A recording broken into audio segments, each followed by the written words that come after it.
Hey everybody, I want to introduce you to a friend of mine and kind of find out how he found Christ. Now, you're going to like this guy. His name's Dan, and Dan's a little bit different. Let's just say he's into the motorcycle scene a little bit, and let's go check it out. This is his shop, and we're going to find out what he does and who he is.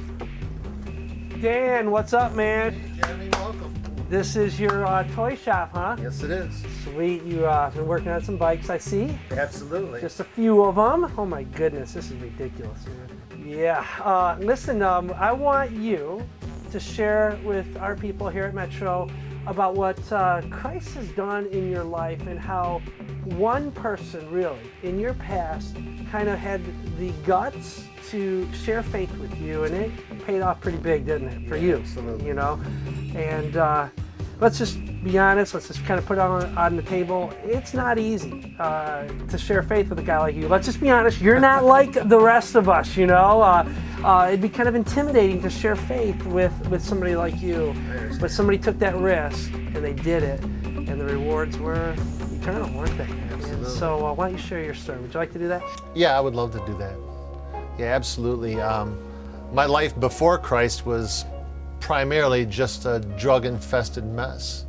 Alcohol, drugs, pornography, not a very good husband, not a very good father either. But I knew my life was out of control. I knew it was a mess. This was probably my God, or the closest thing to it. It's hard to say exactly where I would have been if I wouldn't eventually met Jesus Christ. The motorcycle culture just was where I wanted to be for the rest of my life. So I joined a motorcycle club, immersed myself into the club, into a brotherhood. I don't know who out there has ever been addicted to drugs and alcohol, but it kind of causes you to lose control of yourself at times. So you tend to hurt the people that you love, which is exactly what I was doing.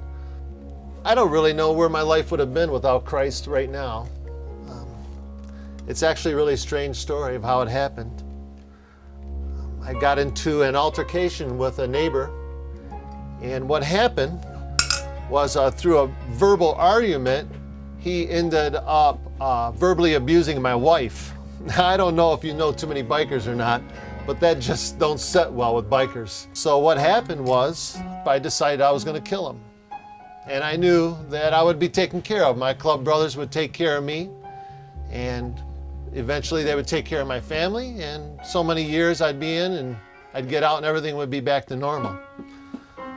But what I didn't know was God was pursuing me the whole time. There was a fella at work, the guy that carries the Bible guy, and he was there. And I just simply asked him, is there anything in the Bible about murder?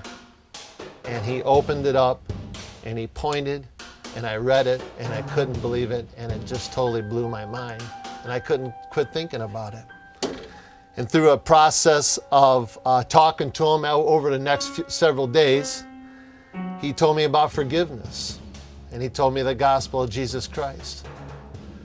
And I have to be honest, the cross and all that stuff, it was all sounded good, but the forgiveness part, I wanted that. I wanted to be forgiven forever. You know? I wanted to be forgiven for everything that I had done bad. So eventually the guy who gave me the good news of Jesus Christ, he invited me to church. And me and my wife, we went to church, which she probably thought I was drinking again just to take her to church. And we went, and within a couple weeks, I found myself walking up the center aisle to an altar call to receive Christ as my Savior. And we did that.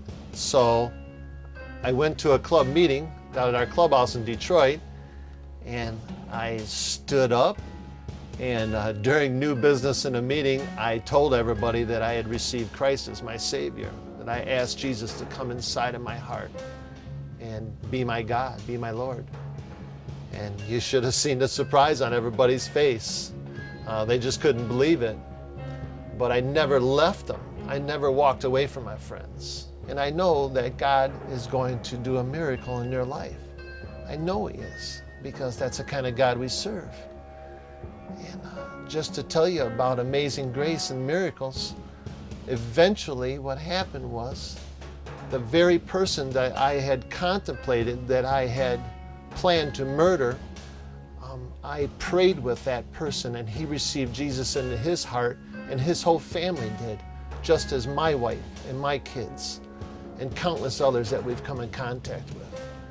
And we owe it all to the fact that one person, one guy, had enough guts to come to me and tell me about Jesus and change my life. And I'm eternally grateful for that.